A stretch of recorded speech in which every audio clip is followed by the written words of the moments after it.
여러분, 정말 믿기지 않는 이야기 하나 들려드릴게요. 제 인생은 하루아침에 완전히 뒤집혔어요.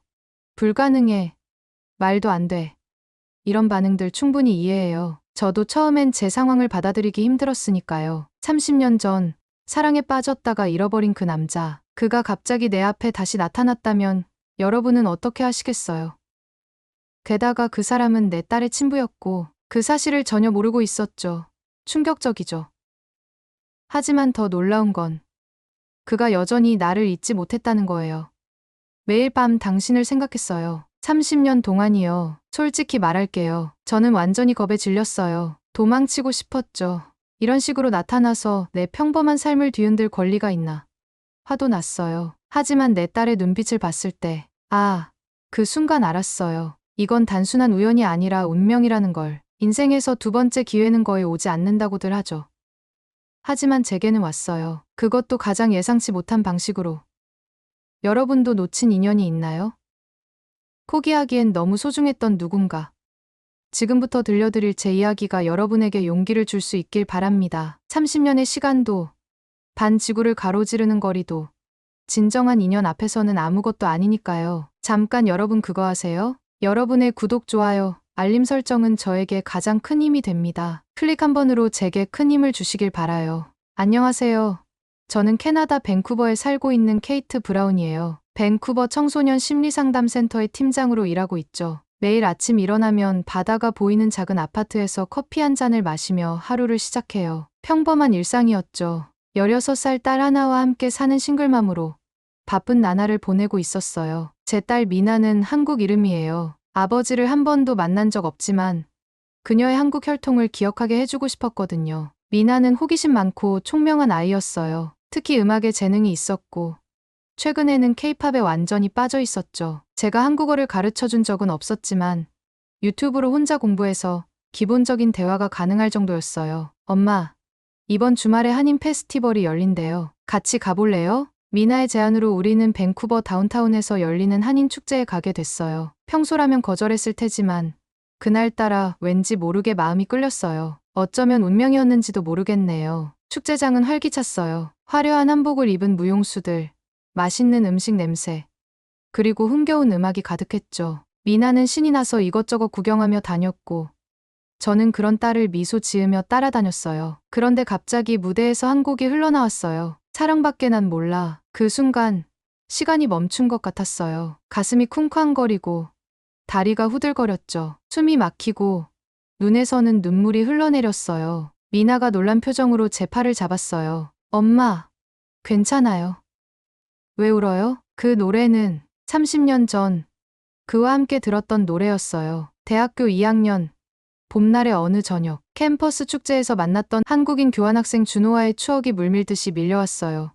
1989년 저는 브리티시 컬럼비아 대학교에서 심리학을 공부하던 평범한 학생이었어요. 그해 봄 아시아 문화 축제에서 그를 처음 만났죠. 준호는 서울대학교 컴퓨터공학과에서 온 교환학생이었어요. 당시로서는 매우 혁신적인 인공지능과 감정인식 연구를 하고 있었죠. 인공지능이 인간의 감정을 읽을 수 있을까요? 그가 발표할 때 저는 완전히 매료되었어요. 발표가 끝나고 용기를 내서 질문을 했죠. 그렇게 우리의 대화가 시작됐어요. 준호는 조용하지만 깊이 있는 사람이었어요. 낮에는 프로그래밍을 하고 밤에는 작은 재즈바에서 기타를 연주했죠. 서로 다른 문화에서 자랐지만 우리는 금세 가까워졌어요. 저는 그에게 영어를, 그는 저에게 한국어를 가르쳐 주었고 밴쿠버의 아름다운 해변과 숲을 함께 탐험했어요. 케이트, 한국에서는 봄에 벚꽃이 피면 사람들이 그 아래서 소원을 빌어. 우리도 해볼까? 어느 봄날 캠퍼스의 벚꽃나무 아래서 준호가 말했어요. 우리는 눈을 감고 소원을 빌었죠. 제 소원은 간단했어요. 이 순간이 영원했으면. 그날 밤 준호가 자주 가던 재즈바에서 우리는 처음으로 키스를 나눴어요. 배경음악은 한국 가수 심수봉의 사랑밖에 난 몰라였죠. 준호가 신청한 노래였어요. 이 노래가 내 마음을 제일 잘 표현해줘. 그의 말이 아직도 귓가에 맴돌아요. 하지만 행복은 오래가지 않았어요. 제 부모님은 매우 보수적인 엘리트 집안이었어요. 아버지는 밴쿠버 최고의 심장외과 의사로 병원 이사회 멤버셨고 어머니는 명문 사립학교 교장으로 지역 상류층 사회에서 큰 영향력을 가지고 계셨죠. 두 분 다 대대로 영국계 캐나다인 가문 출신으로 가족의 명예와 사회적 지위를 무엇보다 중요하게 여기셨어요. 특히 아버지는 제가 의대에 진학해 가업을 이어받길 바라셨는데 학생 비자로 온 아시아 남자와 사귄다는 소식에 격분하셨어요. 아시아 남자라고? 유학생이라고. 말도 안 돼. 당장 그 관계를 끊어? 아버지의 분노는 폭발적이었어요. 저는 집에 갇혀 준호를 만날 수 없게 됐죠. 휴대폰도 압수당했고 대학 수업 외에는 외출이 금지됐어요. 그리고 준호의 교환학생 프로그램은 끝나가고 있었고 그는 한국으로 돌아가야 했어요. 마지막으로 짧게 만났을 때 준호는 제게 작은 테이프를 건넸어요. 이건 우리의 노래야. 언젠가 다시 만나면 함께 들어요. 그리고 그는 떠났어요. 연락처도 주고받지 못한 채. 한 달 후 저는 임신 사실을 알게 됐어요. 아버지는 격노했고 어머니는 낙태를 권했죠. 하지만 저는 이 아이를 지키기로 결심했어요. 그날 밤 저는 몇 벌의 옷과 약간의 돈을 챙겨 집을 나왔습니다. 19살의 저에게는 너무 무서운 결정이었지만 가슴 속에서 이 아이가 소중하다는 확신이 들었어요. 준호를 찾아보면 어떨까요? 축제장에서 저희 눈물을 본 미나가 물었어요. 제 마음속 깊은 곳에서 항상 숨겨두었던 진실을 털어놓을 시간이 왔다고 느꼈어요. 미나야, 사실 내 아버지는 한국인이야. 우리는 정말 사랑했지만 여러 이유로 헤어질 수밖에 없었어. 그리고 그는 내가 있다는 사실을 몰라. 미나의 눈이 커졌어요. 그동안 아버지에 대해 물을 때마다 외국에서 사고로 돌아가셨어라고 얘기했던 거짓말이 부끄러웠어요. 정말요? 제 아빠가 한국인이라고요. 그럼 제가 케이팝을 좋아하는 게 DNA 때문인가요? 미나가 웃으며 말했어요. 그 순간 제 마음속 무거운 짐이 조금 가벼워진 것 같았어요. 그래.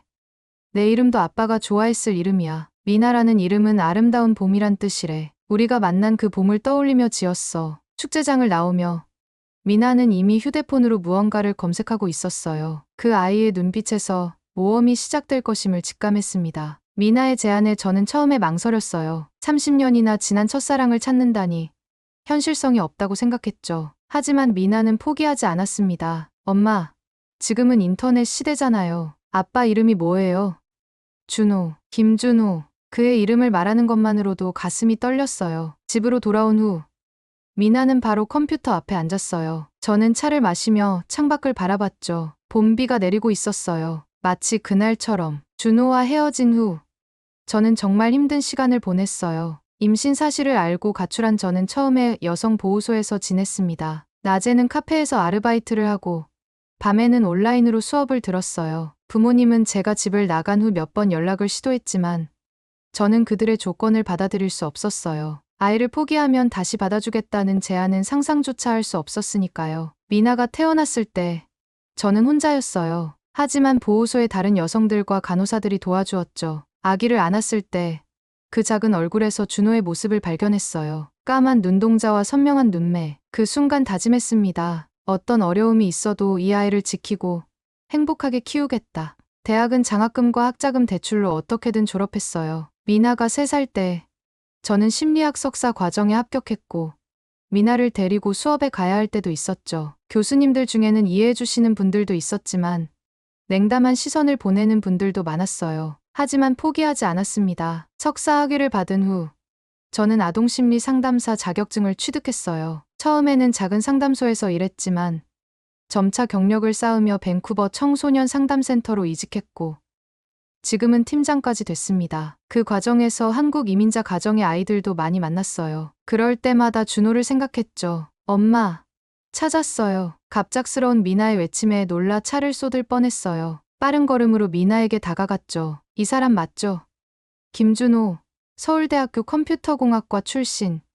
지금은 서울에서 마음기술이라는 인공지능 회사 대표예요. 인공지능으로 정신건강을 도와주는 프로그램을 개발한대요. 화면에 나타난 남자는 머리가 희끗희끗해졌지만 의심할 여지 없이 준호였어요. 그 따뜻한 눈빛, 부드러운 미소, 세월이 흘러도 변하지 않은 그의 모습에 가슴이 아팠습니다. 이거 봐요. 인터뷰에서 그가 말하길 심리학과 인공지능의 결합에 관심을 갖게 된 계기가 대학 시절 만난 한 외국인 학생 때문이라고 해요. 엄마, 이거 분명 엄마 얘기예요. 순간 숨이 멎는 듯 했어요. 준호도 저를 잊지 않았다니. 미나는 이미 계획을 세우고 있었어요. 엄마, 여름방학에 한국 가요.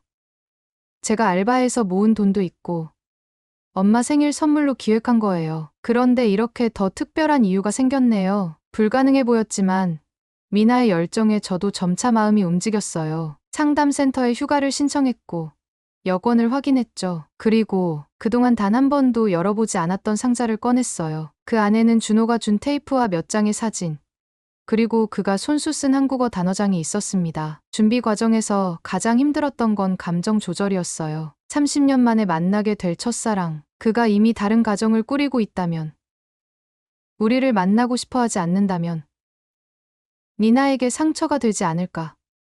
수많은 불안이 저를 괴롭혔지만, 미나의 밝은 에너지가 저를 지탱해 주었어요. 여행 일주일 전, 갑작스러운 소식을 들었습니다. 준호의 회사가 세계적인 기술상을 수상했다는 뉴스였어요. 미나가 보여준 영상에서 준호는 수상 소감으로 이렇게 말했어요. 이 기술은 머신러닝이 단순한 데이터 처리가 아닌 진정한 공감을 할 수 있는지에 대한 오랜 물음에서 시작됐습니다. 누군가 내게 물었죠. 인공지능이 인간의 감정을 정말 이해할 수 있을까요?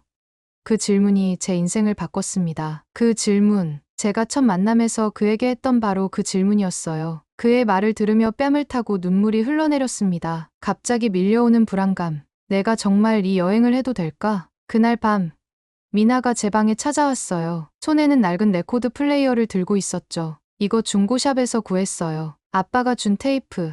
들어볼까요? 테이프를 넣고 재생 버튼을 눌렀습니다. 노이즈와 함께 흘러나온 건 준호의 목소리. 케이트, 이건 우리의 노래야. 언젠가 한국에 와줄래? 내 가족을 만나고 싶어. 내가 사랑하는 여자를. 그리고 이어서 사랑밖에 난 몰라가 흘러나왔어요. 테이프를 끝까지 다 듣지 못했던 거예요. 만약 그때 끝까지 들었다면 어떻게 달라졌을까? 후회와 기대가 뒤섞인 마음으로 서울행 비행기 티켓을 확인했습니다. 인천행 비행기는 다음 주 월요일 오전 11시. 새로운 시작을 향한 첫걸음이었어요. 인천공항에 도착한 순간부터 모든 것이 비현실적으로 느껴졌어요. 한국은 생각보다 훨씬 더 현대적이고 활기찼습니다. 미나는 이미 스마트폰으로 한글 앱을 다운받아 열심히 공부하고 있었죠. 저는 몇 마디 기억나는 한국어를 더듬더듬 말해봤지만 대부분의 한국인들은 영어로 친절하게 도와주었어요. 엄마, 내일 아빠 회사로 갈 거예요. 호텔 방에 짐을 풀며 미나가 물었어요. 제 심장이 다시 쿵쾅거리기 시작했습니다. 미나야, 난 잘 모르겠어. 우리가 갑자기 나타나면 준호 씨가 놀라지 않을까? 그럼 먼저 이메일을 보내볼까요? 회사 홈페이지에 연락처가 있더라고요. 이메일, 너무 사무적일 것 같았어요. 하지만 그냥 불쑥 나타나는 것보다는 나을 수도 있겠다 싶었죠. 미나가 영어로 초안을 작성했고, 저는 몇 번이나 읽고 또 읽은 후에야 보내기 버튼을 눌렀어요. 다음 날 아침, 아직 시차 적응이 안 된 저희는 이른 시간에 깨어났어요. 호텔 식당에서 아침을 먹는데 미나의 휴대폰이 울렸습니다. 엄마, 회사에서 답장이 왔어요. 오늘 오후 3시에 만나자고 해요. 손이 떨려서 커피잔을 거의 떨어뜨릴 뻔했어요. 정말로 준호를 만나게 될 거라니 갑자기 모든 것이 두려워졌습니다. 어떤 옷을 입어야 할지, 뭐라고 말해야 할지, 미나를 어떻게 소개해야 할지. 케이트, 진정해. 넌 이미 하나의 어머니고 전문적인 상담사야. 이것도 하나의 상담이라고 생각하자. 스스로에게 주문을 걸며 샤워를 하고 옷을 골랐어요. 결국 단정한 네이비 원피스를 선택했죠. 미나는 케이팝 아이돌처럼 세련된 스타일로 차려입었고 저보다 훨씬 침착해 보였어요. 서울 강남의 고층 빌딩 사이로 걸으며 머릿속으로 1000번은 더 예행 연습을 했어요. 하지만 마음기술 회사 로비에 들어서는 순간 모든 대본이 날아가 버렸습니다. 현대적인 인테리어의 로비는 따뜻한 분위기였어요. 벽에는 기술로 마음을 잇다라는 문구가 한글과 영어로 쓰여 있었죠. 안내 데스크에서 저희를 맞이한 직원은 미소를 지으며 말했어요. 브라운 씨, 오늘 오셨군요. 김 대표님이 곧 내려오실 거예요. 잠시 앉아서 기다려주세요. 기다리는 동안 미나는 회사 소개 영상을 관심 있게 보고 있었어요. 영상 속에서 준호는 자신의 기술이 어떻게 정신건강 치료의 혁명을 가져왔는지 설명하고 있었죠. 그의 목소리는 더 깊어졌지만 말투는 여전히 그대로였어요. 케이트, 뒤에서 들려온 목소리에 천천히 돌아섰어요. 그곳에 준호가 서 있었습니다. 머리카락은 희끗해졌지만 그 따뜻한 미소는 그대로였어요. 시간이 멈춘 듯 우리는 서로를 바라봤습니다.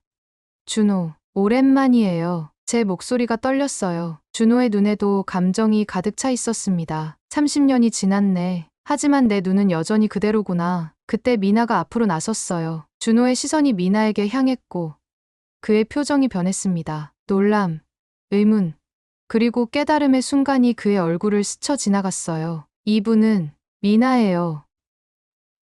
우리의 딸이에요. 준호의 눈이 커졌어요. 그는 미나를 자세히 살펴보더니 천천히 다가와 그녀의 얼굴을 양손으로 감싸 쥐었습니다. 내가 내 딸이라고. 어떻게, 왜 내게 알리지 않았어? 마지막 질문은 저를 향한 것이었죠. 하지만 비난보다는 깊은 슬픔이 담겨 있었어요. 연락할 방법이 없었어요. 당신이 한국으로 떠난 후 부모님은 나를 집에 가두었고 그 후로는 모든 것이 너무 빨리 진행됐어요. 준호는 잠시 생각에 잠기더니 우리를 자신의 사무실로 안내했어요. 넓은 창문으로 서울의 파노라마가 펼쳐지는 공간이었죠. 그는 직원에게 방해하지 말라고 지시한 후 우리에게 앉으라고 권했습니다. 미나, 정말 예쁜 이름이구나. 누가 지었니? 제가 대답했어요. 당신이 좋아할 만한 한국 이름으로 짓고 싶었어요. 봄이란 뜻이지. 우리가 만난 그 봄처럼. 준호의 눈에 눈물이 맺혔어요. 그는 책상 서랍에서 지갑을 꺼내 오래된 사진 한 장을 보여주었어요. 밴쿠버 캠퍼스에서 벚꽃나무 아래 함께 찍은 사진이었죠. 항상 가지고 다녔어. 우리가 그립다는 걸 누구에게도 말할 수 없었어. 미나가 갑자기 일어나 준호를 꼭 안았어요. 처음에는 놀란 듯 했지만 곧 그도 딸을 품에 안았죠. 그 순간만큼은 세상의 모든 말이 필요 없었어요. 저는 당신에 대해 정말 많이 알고 싶어요. 엄마는 거의 말해주지 않았거든요. 미나의 말에 준호가 웃었어요. 케이트가 말을 안 했다고.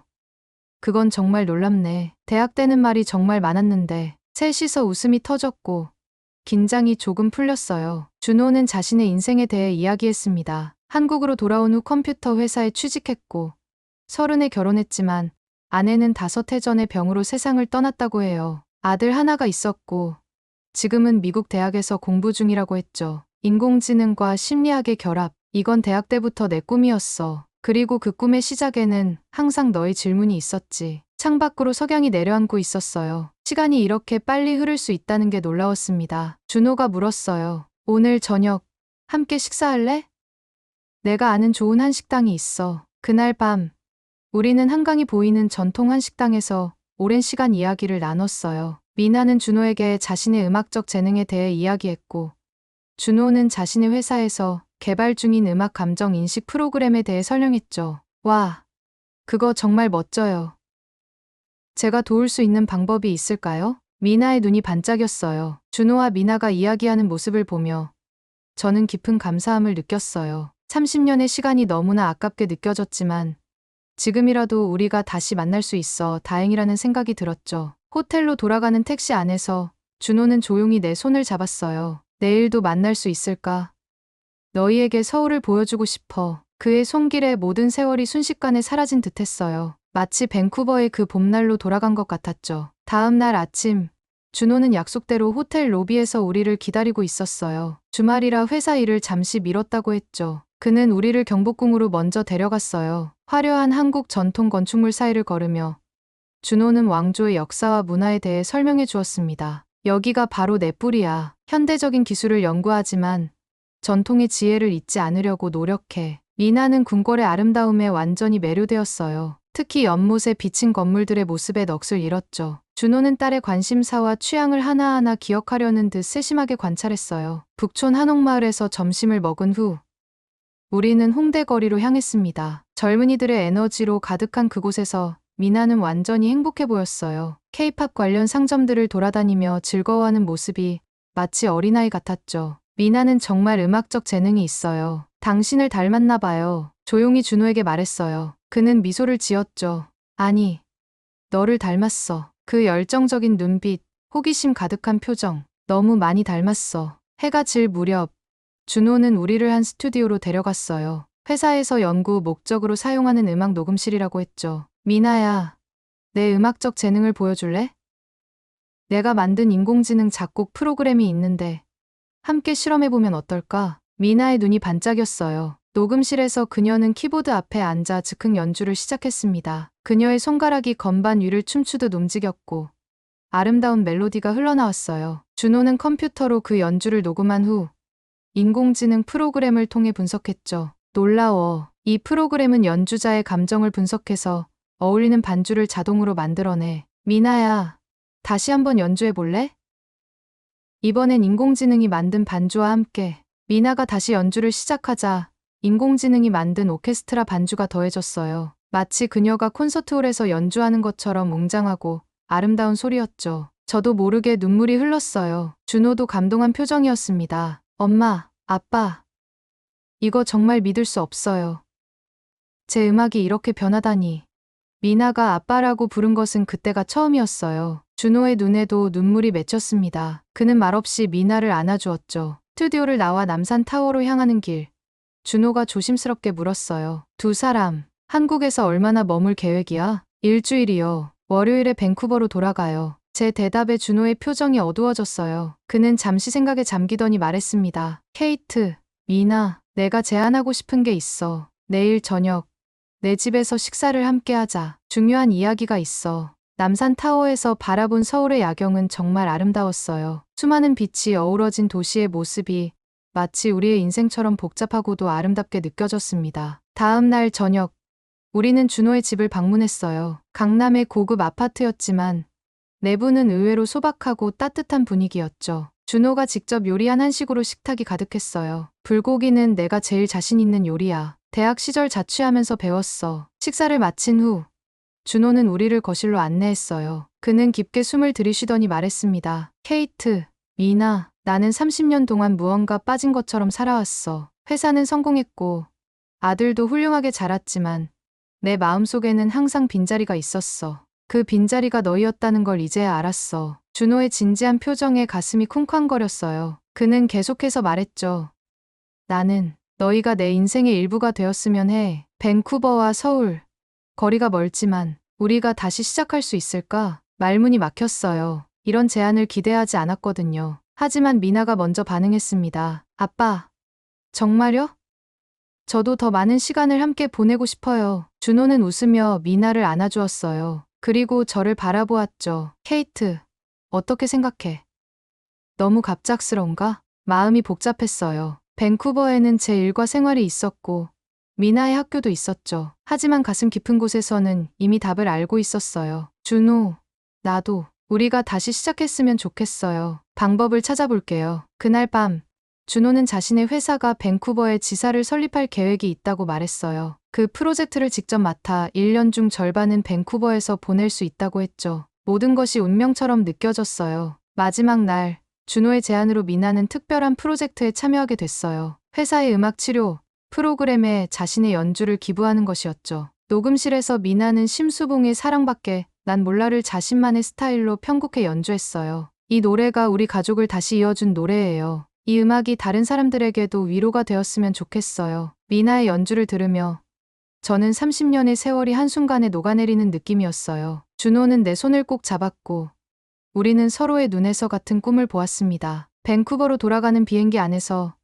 미나는 이미 다음 방학 계획을 세우고 있었어요. 준호의 아들 민석이 방학 때 밴쿠버에 오기로 했고 우리 넷은 함께 로키 산맥으로 여행을 갈 예정이었죠. 창밖으로 구름 위의 풍경을 바라보며 생각했어요. 삶은 때로 우리에게 두 번째 기회를 준다. 그리고 그 기회를 잡을 용기만 있다면 우리는 언제든 새로운 이야기를 시작할 수 있다. 인천공항에서의 마지막 포옹. 준호의 귓가에 속삭였던 말이 생각났어요. 기다려줘서 고마워. 30년이나. 그는 미소 지으며 대답했죠. 평생이라도 기다렸을 거야. 사랑밖에 난 몰라니까. 오늘의 이야기는 여기까지입니다. 오늘의 사연이 마음에 드셨다면 구독, 좋아요 부탁드리겠습니다. 소중한 시간 긴 이야기 끝까지 들어주셔서 진심으로 감사합니다. 앞으로도 더 좋은 사연으로 여러분을 찾아오겠습니다. 시청해주셔서 감사합니다. 여러분, 혹시 인생에서 정말 예상치 못한 순간을 맞이해본 적이 있으신가요? 저는 지금부터 제가 직접 겪은 믿기 어려운 실화를 들려드리려고 해요. 호주에서 한국으로 여행을 떠났다가 전혀 생각지도 못한 곳에서 아이를 낳게 된 이야기인데요. 정말 영화보다 더 극적인 일들이 펼쳐졌거든요. 사실 처음에 이 이야기를 누군가에게 말하면 다들 믿지 않았어요. 임신 35주 차에 새 아이를 데리고 한국으로 여행을 간다는 것부터가 말이 안 된다고 하더라고요. 하지만 때로는 인생이 우리에게 가장 예상치 못한 선물을 주잖아요. 저에게는 그 선물이 바로 한국이었어요. 여러분들도 아마 여행을 계획할 때 완벽하게 준비하려고 하실 텐데요. 저의 경우는 정말 달랐어요. 모든 게 계획과 달리 흘러갔지만 오히려 그래서 더욱 특별한 경험이 되었거든요. 특히 한국 사람들의 따뜻한 마음과 놀라운 의료 시스템을 직접 체험하게 되면서 한국에 대한 제 인식이 완전히 바뀌었어요. 아마 여러분 중에도 혼자만의 시간이 간절했던 적이 있으실 거예요. 특히 육아에 지친 엄마들이라면 더욱 공감하실 것 같은데요. 저도 그런 마음으로 시작한 여행이었어요. 그런데 그 여행이 제 인생에서 가장 잊을 수 없는 순간들을 만들어주었답니다. 지금부터 들려드릴 이야기는 단순한 여행기가 아니에요. 한 외국인이 한국에서 경험한 진정한 공동체 정신과 사랑에 관한 이야기거든요. 때로는 언어가 통하지 않아도 마음은 통할 수 있다는 걸. 그리고 진정한 배려와 관심이 어떤 기적을 만들어낼 수 있는지를 보여주는 이야기예요. 여러분도 이 이야기를 들으시면서 한국이라는 나라에 대해 새롭게 생각해 보시게 될 거예요. 그리고 혹시 지금 어려운 상황에 처해 계신 분들이 있다면 세상에는 정말 따뜻한 사람들이 많다는 걸 느끼실 수 있을 거라고 믿어요. 잠깐 여러분 그거 아세요? 여러분의 구독, 좋아요, 알림 설정은 저에게 가장 큰 힘이 됩니다. 클릭 한 번으로 제게 큰 힘을 주시길 바라요. 안녕하세요. 저는 엘리사 윌슨이에요. 호주 퀸즐랜드주 브리즈번에서 차로 2시간 떨어진 작은 마을 카룬드라에서 살고 있습니다. 이곳은 정말 조용한 시골이에요. 집 앞마당에서 캥거루를 볼 수 있고 밤이면 별이 쏟아져 내릴 것 같은 그런 곳이죠. 저는 여기서 요가 스튜디오를 운영하고 있어요. 스튜디오 이름은 선샤인 요가인데 정말 햇살이 잘 드는 곳에 자리 잡고 있거든요. 남편 마이클은 IT 엔지니어예요. 평소엔 재택근무를 주로 하는데 가끔 해외 프로젝트로 출장을 나가곤 합니다. 저희에겐 세 아이가 있어요. 첫째 올리비아는 12살, 둘째 루카스는 9살, 막내 소피아는 5살이에요. 아이들은 모두 집에서 홈스쿨링으로 교육하고 있어요. 이 한적한 시골에서 자연과 함께 자라는 게 좋다고 생각했거든요. 사실 저는 원래 시드니에서 회계사로 일했었어요. 그런데 첫째를 낳고 나서 삶이 완전히 바뀌었죠. 도시의 바쁜 생활이 저와 맞지 않는다는 걸 깨달았고 요가와 명상에 깊이 빠져들게 되었어요. 그래서 과감히 직장을 그만두고 요가 강사 자격증을 땄습니다. 처음엔 남편이 걱정했지만 지금은 제 선택을 전폭적으로 지지해주고 있어요. 카룬드라로 이주한 건 셋째 소피아를 임신했을 때예요. 브리즈번 근교의 이 작은 마을에 정착하면서 요가 스튜디오를 열었는데 생각보다 많은 분들이 찾아주셨어요. 특히 스트레스에 지친 도시 사람들이 주말마다 힐링을 위해 오시곤 했죠. 그 중에는 한국분들도 꽤 계셨어요. 제가 한국에 관심을 갖게 된 건 바로 이 한국인 수강생들 덕분이었어요. 특히 김미나 씨라는 분이 계셨는데 이분이 정말 인상 깊었어요. 미나 씨는 브리즈번에서 간호사로 일하시는 분이었는데 주말마다 저희 스튜디오에 오셔서 요가를 하셨거든요. 처음엔 영어가 서툴러서 의사소통이 어려웠지만 시간이 지나면서 정말 가까워졌어요. 미나 씨가 어느 날 고향 이야기를 해주셨어요. 전라북도 순창이라는 작은 군이라고 하더라고요. 고추장으로 유명한 곳이라고 하면서 정말 조용하고 아름다운 시골이라고 자랑하셨어요. 특히 한옥 체험 프로그램이 있다고 하시면서 제가 좋아할 만한 곳이라고 추천해 주셨죠. 그때 미나 씨가 보여준 사진들이 정말 인상적이었어요. 기와지붕과 마당, 그리고 평화로운 자연 풍경들이요. 임신 초기부터 저는 계속 피곤하고 스트레스를 많이 받았어요. 새 아이를 키우면서 4번째 임신까지 하니까 몸도 마음도 지쳐 있었죠. 그런데 올해 초 남편이 갑자기 한국으로 석 달간 출장을 가게 되었어요. 삼성전자와 함께하는 프로젝트 때문이었는데 처음엔 정말 막막했어요. 혼자서 새 아이를 돌보면서 임신까지 해야 한다니까요. 그런데 어느 날 문득 미나 씨가 했던 순창 이야기가 떠올랐어요. 그리고 이상한 생각이 들기 시작했죠. 남편도 한국에 있는데 나도 한국에 가면 어떨까? 처음엔 정말 말도 안 되는 생각이라고 여겼어요. 임신 35주 차에 새 아이를 데리고 해외여행을 간다는 게 말이 되나 싶었거든요. 하지만 계속 그 생각이 머릿속에서 떠나지 않았어요. 특히 밤에 아이들을 재우고 나서 혼자 있을 때면 더욱 간절해졌죠. 저는 원래 자연 속에서 명상하고 치유받는 걸 정말 좋아해요. 호주의 넓은 들판도 좋지만 한국의 전통적인 아름다움 속에서 마지막 임신 기간을 보내고 싶다는 마음이 강해졌어요. 가족들과 친구들에게 이 계획을 말했을 때 반응은 정말 극과 극이었어요. 너 지금 제정신이야? 넷째 만삭에 새 아이 데리고 한국을 간다고?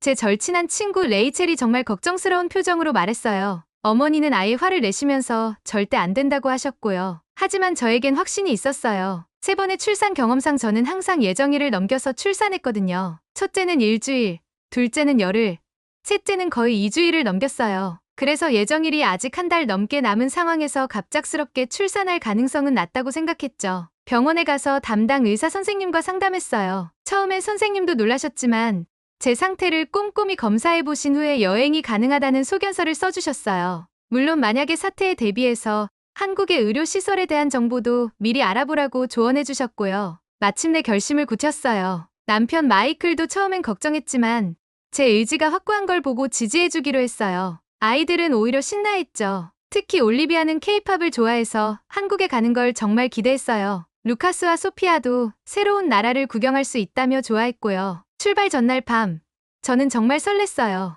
동시에 약간의 불안감도 있었지만 이번 여행이 제게 주는 마지막 휴식이자 특별한 선물이라는 생각이 들었어요. 네 번째 아이를 낳고 나면 당분간은 여행할 엄두도 못 낼 테니까요. 인천공항에 도착했을 때의 그 기분을 어떻게 표현할까요? 아이들은 피곤해했지만 저는 묘하게 에너지가 넘쳤어요. 13시간의 긴 비행이었는데도 불구하고 한국 땅을 밟는 순간 뭔가 특별한 느낌이 들었어요. 공항에서 마이클이 마중 나와 있었는데 한 달 만에 보는 남편의 얼굴이 정말 반가웠죠. 서울에서 일주일을 지내면서 아이들과 함께 여러 곳을 구경했어요. 경복궁에서 한복을 입고 사진을 찍었는데 소피아가 정말 좋아했어요. 작은 치마 저고리를 입고 공주가 된 것처럼 뛰어다니더라고요. 올리비아는 명동에서 케이팝 굿즈를 사는데 정신이 없었고 루카스는 한국의 빠른 인터넷 속도에 감탄했어요. 하지만 제가 정말 가고 싶었던 곳은 따로 있었어요. 바로 순창이었죠. 마이클은 주중에 일해야 했기 때문에 주말을 이용해서 혼자 가기로 했어요. 아이들은 남편과 함께 서울에 남겨두고요. 사실 가족들은 제가 혼자 가는 걸 조금 걱정했지만 저는 오히려 혼자만의 시간이 필요했어요. 금요일 오후에 서울역에서 기차를 탔어요. KTX를 타고 전주까지 간 다음 버스로 갈아타야 했는데 임신한 몸으로는 조금 힘들었지만 설렘이 더 컸어요. 전주에서 순창으로 가는 버스 안에서 바라본 전라도 시골 풍경이 정말 아름다웠어요. 논밭과 작은 마을들이 계속 이어졌는데 호주의 넓은 평원과는 또 다른 매력이 있었어요. 순창에 도착했을 때는 이미 저녁 시간이었어요. 미나 씨가 추천해준 한옥 체험 마을에 연락했더니 마을 이장님이 직접 마중 나와주셨어요. 60대 중반쯤 되어 보이는 친절한 분이었는데 영어는 잘 못하셨지만 정말 따뜻하게 맞아주셨어요. 번역 앱을 사용해서 대화했는데 오히려 그게 더 재미있었어요. 한옥에 들어서는 순간 정말 감탄했어요. 나무 냄새와 한지 냄새가 어우러진 그 향기. 그리고 마루에 앉아서 바라본 작은 마당의 풍경이 마음을 평온하게 만들어주었어요. 방에는 온돌이 깔려 있었는데 따뜻한 바닥이 임신한 몸에 정말 좋았어요. 첫날 밤은 정말 깊게 잠들었어요. 도시의 소음에 익숙해진 귀에 시골의 고요함이 처음엔 어색했지만 곧 그 평화로움에 빠져들었죠. 새벽에 일어나서 마당에서 요가를 했는데 기와지붕 위로 떠오르는 해를 보면서 하는 요가는 정말 특별했어요. 마을 할머니들이 정말 친절하셨어요. 아침에 된장국을 끓여서 가져다 주시고 임신부라고 하니까 미역국도 따로 만들어주셨어요. 언어는 통하지 않았지만 마음은 통했어요. 할머니들이 제 배를 쓰다듬으면서 뭔가 축복의 말씀을 해주시는데 번역이 안 되어도 그 마음이 느껴졌어요. 이틀째 되는 날에는 마을 둘러보기를 했어요. 고추장 박물관도 가보고 장독대가 즐비한 전통 마을도 구경했어요. 특히 장독대 사이를 걸으면서 햇볕을 받는 게 정말 좋았어요. 임신 중에는 적당한 햇볕이 좋다고 하는데 순창의 따뜻한 햇살이 정말 기분 좋게 해주었어요. 오후에는 인근 강가에서 산책을 했어요. 섬진강 지류라고 하던데 물이 정말 맑고 잔잔했어요. 강변에 앉아서 명상을 하는데 물소리와 새소리가 자연스럽게 어우러져서 마음이 정말 평화로워졌어요. 이런 순간을 위해서 여기까지 온 거구나 싶었죠. 저녁에는 마을 회관에서 작은 모임이 있었어요. 마을 분들이 외국인 손님을 위해서 특별히 마련해주신 자리였는데 전통 음식도 맛보고 마을의 역사 이야기도 들을 수 있었어요. 젊은 이장님 아들분이 통역을 도와주셨는데 순창이 고추장으로만 유명한 게 아니라 예로부터 선비들이 많이 살았던 고장이라고 설명해 주셨어요. 셋째 날 아침, 정말 완벽한 하루가 시작될 것 같았어요. 날씨도 좋았고 몸 상태도 괜찮았거든요. 아침 요가를 하고 할머니가 해주신 아침밥을 먹은 후에 마을 뒷산을 오르기로 했어요. 그리 높지 않은 산이라서 임신부도 충분히 올라갈 수 있다고 하더라고요. 산길을 천천히 올라가면서 여러 생각이 들었어요. 이번이 마지막 혼자만의 여행이 될 거라는 생각. 그리고 네 번째 아이에 대한 기대감도 있었고요. 정상 근처에 작은 정자가 있었는데 거기 앉아서 마을 전체를 내려다보니까 정말 감동적이었어요. 이 평화로운 마을에서 며칠을 보낸다는 게 꿈만 같았어요. 오후에는 한옥으로 돌아와서 휴식을 취했어요. 마루에 누워서 책을 읽으면서 여유로운 시간을 보냈는데 뱃속의 아기도 조용했어요. 평소보다 훨씬 안정적인 느낌이었죠. 저녁에는 마을 분들과 함께 전통차를 마시면서 담소를 나눴어요. 그런데 그날 밤, 잠자리에 들기 전에 이상한 느낌이 들기 시작했어요. 아랫배가 조금 아프다는 생각이 들었는데 처음엔 너무 많이 걸어서 그런가 보다 했어요. 평소에도 임신 후기에는 가끔 이런 통증이 있었거든요. 그래서 따뜻한 물로 샤워를 하고 일찍 잠자리에 들었어요. 한밤중에 깼는데 통증이 더 심해져 있었어요. 시계를 보니까 새벽 1시쯤이었는데 이상하게 통증이 주기적으로 오는 것 같았어요. 처음엔 브렉스턴 힉스 수축이겠지 싶어서 진정하려고 노력했지만 시간이 지날수록 통증의 간격이 짧아지고 있었어요. 이건 뭔가 다르다는 생각이 들었어요. 3번의 출산 경험이 있어서 진진통과 가진통을 구별할 수 있었는데 이건 분명히 진진통이었어요. 하지만 아직 예정일까지 한 달이나 남은 상황에서 이럴 리가 없다고 생각하며 스스로를 달랬어요. 새벽 2시가 넘어서야 더 이상 혼자 감당할 수 없다는 걸 깨달았어요. 통증이 10분 간격으로 규칙적으로 오고 있었고 강도도 점점 세져갔어요. 손이 떨리면서 한옥 숙소 주인분께 전화를 걸었어요. 다행히 숙소 바로 옆집에 사시는 분이어서 금방 오셨는데 제 상황을 보시더니 얼굴이 하얗게 변하셨어요. 말이 통하지 않는 상황에서 번역 앱을 켜고 필사적으로 설명했어요. 임신 35주 차라는 것, 진통이 시작된 것 같다는 것, 그리고 도움이 필요하다는 것을요. 숙소 주인분은 당황하시면서도 즉시 마을 이장님에게 연락하셨어요. 이런 비상사태에 대한 매뉴얼이 있으셨나 봐요. 놀랍게도 마을 이장님이 새벽 시간임에도 불구하고 10분 만에 도착하셨어요. 그리고 함께 온 분이 마을 보건지소 간호사님이었어요. 김현주 간호사님이라고 자기소개를 하시면서 영어로 차근차근 제 상태를 확인해 주셨어요. 시골 보건지소 간호사님이 영어를 이렇게 잘하실 줄은 정말 몰랐어요. 간호사님이 제 맥박과 혈압을 재고 배를 만져보시더니 심각한 표정을 지으셨어요. 그리고 이장님과 빠른 한국말로 뭔가 논의하신 후에 저에게 말씀하셨어요. 보건지소로 가서 정확한 진단을 받아보자고 하시면서 응급 상황에 대비해서 구급차도 대기시켜 놓겠다고 하셨어요. 한밤중에 보건지소로 이동하는 것도 정말 신기한 경험이었어요. 마을 청년회 회장님이 직접 운전해 주셨는데 운전하면서도 계속 괜찮으시냐고 물어보셨어요. 차 안에서도 통증이 계속 왔지만 이상하게 불안감보다는 안정감이 더 컸어요. 이 작은 마을 사람들이 이렇게까지 저를 도와주고 있다는 게 정말 감동적이었거든요. 보건지소에 도착했을 때 이미 모든 준비가 되어 있었어요. 불이 환하게 켜져 있었고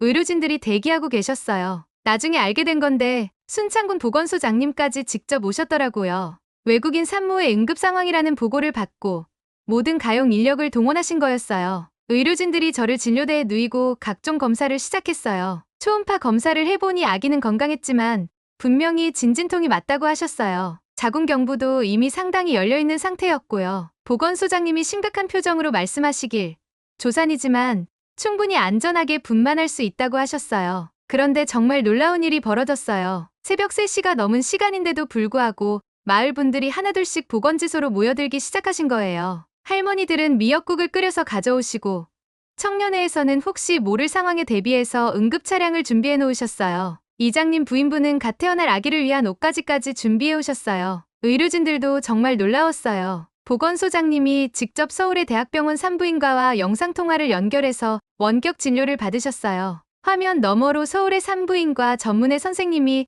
제 상태를 확인하시고 현지에서 충분히 안전하게 분만할 수 있다는 판단을 내려주셨어요. 한국의 의료 시스템이 이렇게 발달되어 있다는 걸 몸소 체험하게 되었죠. 통증이 점점 심해지면서 진짜 출산이 임박했다는 걸 느꼈어요. 간호사님들이 제 손을 잡고 계속 격려해 주셨는데 한 분은 호주에서 간호사로 일한 경험이 있으시다며 영어로 출산 호흡법을 지도해 주셨어요. 정말 전문적이고 체계적이었어요. 새벽 4시쯤 되니까 정말 본격적인 분만이 시작되었어요. 보건소장님이 직접 분만을 도와주셨는데 나중에 알고 보니 원래 대학병원 산부인과 전문이셨다가 고향인 순창으로 내려오신 분이셨어요. 그래서 이런 응급 상황에도 이렇게 전문적으로 대응할 수 있으셨던 거죠. 분만 과정에서 정말 많은 분들이 저를 응원해 주셨어요. 직접 분만실에 들어올 수는 없었지만 복도에서 계속 기다리면서 응원해 주셨어요. 한 할머니는 제가 힘들어할 때마다 옆에서 등을 쓸어주시면서 한국말로 뭔가 주문을 외우듯이 말씀해 주셨어요. 나중에 알고 보니 순산을 위한 전통 기원문이었다고 하더라고요. 가장 감동적이었던 건 마을 아이들까지 와서 응원해 준 거였어요. 새벽 시간인데도 불구하고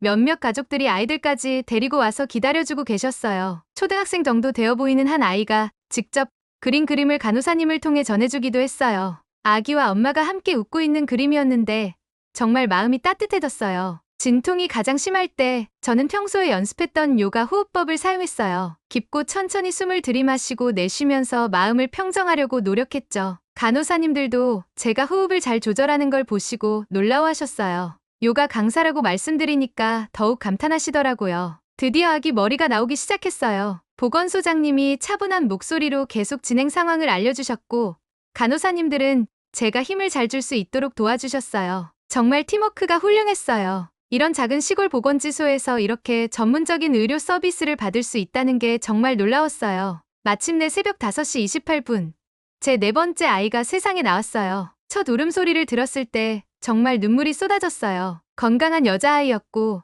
체중은 2.8kg이었어요. 조사 나치고는 꽤 건강한 상태였어요. 보건소장님이 웃으시면서 정말 건강한 아기라고 말씀해 주셨을 때 안도의 한숨이 나왔어요. 아기를 처음 품에 안았을 때의 그 감정은 정말 말로 표현할 수 없어요. 3번의 출산 경험이 있지만 이번만큼 특별했던 적은 없었던 것 같아요. 이 작은 한국 마을에서 이렇게 많은 사람들의 도움을 받아서 낳은 아이라는 게 정말 기적 같았어요. 복도에서 기다리고 계시던 마을 분들이 아기 울음소리를 듣고 모두 환호성을 지르셨어요. 박수 소리와 축하 인사가 보건지소 전체에 울려 퍼졌어요. 마치 마을 전체가 하나의 큰 가족이 된 것 같은 느낌이었어요. 이런 경험은 정말 평생 잊을 수 없을 것 같아요. 간호사님이 아기를 깨끗하게 닦아주시고 첫 건강검진을 해주셨어요. 모든 수치가 정상이었고 조사 나임에도 불구하고 정말 건강했어요. 그리고 이장님이 들어오셔서 말씀하시길 이 아이는 순창에서 태어난 특별한 아이라며 마을에서 이름을 지어주고 싶다고 하셨어요.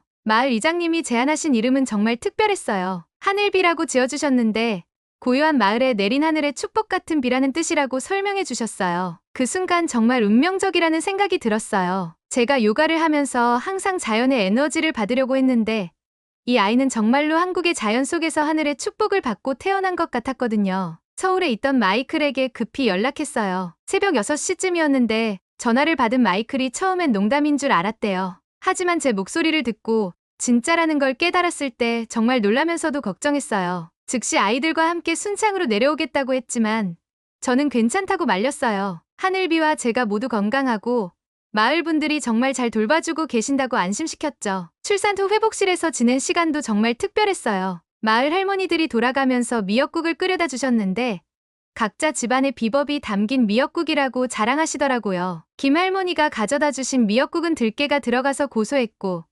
박할머니 미역국은 소고기가 많이 들어가서 국물이 진했어요. 정말 사랑이 가득 담긴 음식들이었어요. 놀라운 건 순창군청에서도 연락이 왔다는 거였어요. 군수님이 직접 축하 메시지를 보내주시면서 하늘비가 순창의 명예의 시민이 되었다고 말씀해주셨어요. 그리고 매년 하늘비의 생일마다 순창으로 초대해서 특별한 행사를 열어주겠다고 약속해주셨어요. 정말 믿을 수 없는 일들이 계속 일어났어요. 이틀 후에 마이클과 아이들이 도착했어요. 올리비아, 루카스, 소피아가 새로운 동생을 보고 정말 좋아했어요. 특히 소피아는 이제 자기가 언니가 되었다며 하늘비를 정말 소중하게 안아주었어요. 아이들도 순창 마을 분들의 따뜻함에 금방 마음을 열었어요. 언어는 통하지 않았지만 마음은 통했거든요. 마을에서는 하늘비의 출산을 축하하는 작은 잔치를 열어주셨어요. 마을 회관에 모든 주민들이 모여서 전통 음식을 나누어 먹으면서 축하해 주셨어요. 고추장 담그기 체험도 해보고 전통 놀이도 함께 했어요. 올리비아는 윷놀이에 푹 빠졌고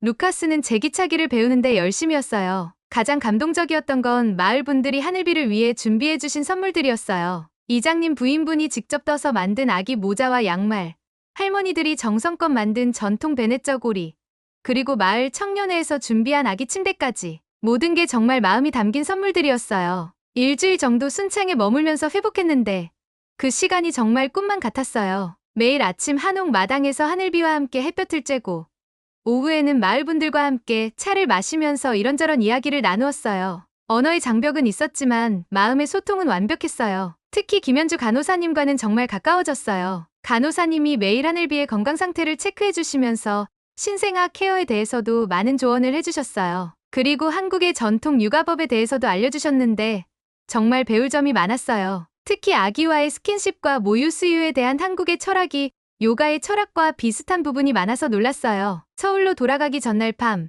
마을 분들이 작별 인사를 하러 오셨어요. 이장님이 말씀하시길 하늘비는 이제 순창의 딸이니까 언제든지 돌아와도 된다고 하셨어요. 그리고 하늘비가 자라서 한국어를 배우고 싶어 하면 마을에서 가르쳐 주겠다고 약속해 주셨어요. 호주로 돌아간 후에도 순창과의 인연은 계속 이어졌어요. 마을 분들과 카카오톡으로 연락을 주고받으면서 하늘비의 성장 과정을 공유했어요. 할머니들은 하늘비 사진을 보실 때마다 정말 좋아하셨고, 간호사님은 육아 상담을 계속 도와주셨어요. 하늘비가 100일이 되었을 때 정말 특별한 일이 있었어요. 순창에서 100일상을 차려서 사진으로 보내주신 거예요. 마을 회관에 작은 100일상을 차리고 모든 주민들이 하늘비의 100일을 축하해 주셨어요. 정말 멀리 떨어져 있어도 마음은 하나라는 걸 느꼈어요. 제 요가 스튜디오에서도 하늘비의 이야기는 유명해졌어요. 수강생들이 이 놀라운 출산 이야기를 듣고 정말 감동했다며 한국에 대한 관심이 많이 생겼다고 하더라고요. 그래서 저는 한국의 전통 명상법과 호흡법을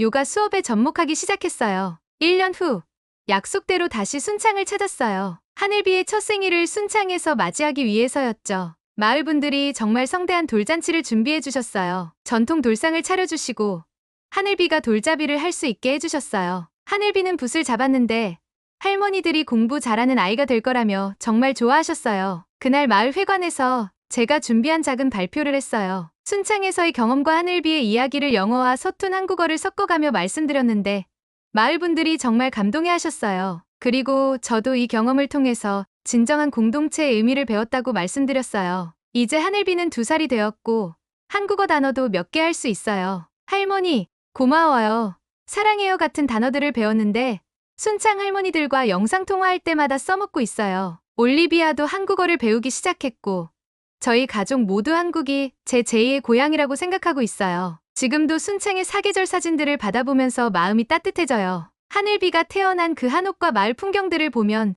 정말 꿈같았던 그 시간들이 떠올라요. 한국은 단순히 여행지가 아니라 저희 가족에게 새로운 생명을 선물해준 은혜의 땅이에요. 그리고 순창은 하늘비의 영원한 고향이 될 거예요. 오늘의 이야기는 여기까지입니다. 오늘의 사연이 마음에 드셨다면 구독, 좋아요 부탁드리겠습니다. 소중한 시간 긴 이야기 끝까지 들어주셔서 진심으로 감사합니다. 앞으로도 더 좋은 사연으로 여러분을 찾아오겠습니다. 시청해주셔서 감사합니다.